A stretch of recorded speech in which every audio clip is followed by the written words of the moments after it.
বন্ধুরা, আমি আজকে দেখাচ্ছি আপনাকে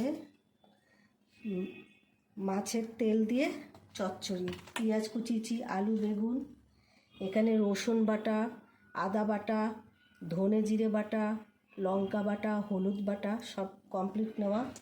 এবার আমি কড়াইতে তেল দেবো।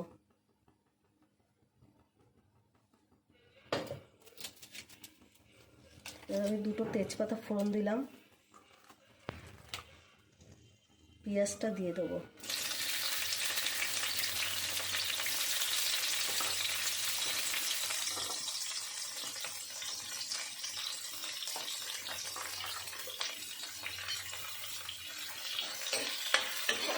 এবার পেঁয়াজটা লাল লাল হবে, তারপর সবজি দেবো।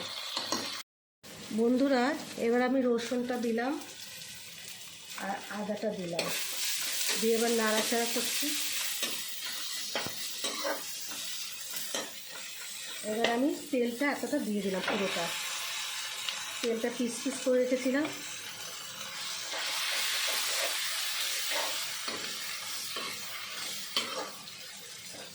আলুটা আর বেগুনটা দিয়ে দিলাম।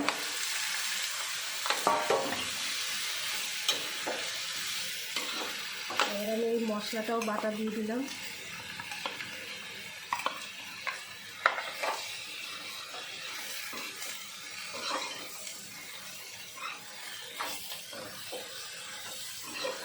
এবার পরিমাণ মতো নুন দিচ্ছি।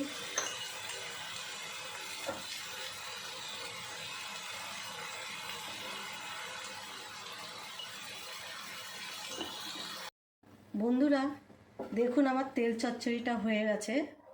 যারা তেল চচ্চড়ি যাদের প্রিয় তাদের অবশ্যই বলবো বাড়িতে করে খেয়ে দেখবেন, আর আমাকে সাবস্ক্রাইব, লাইক, শেয়ার করবেন।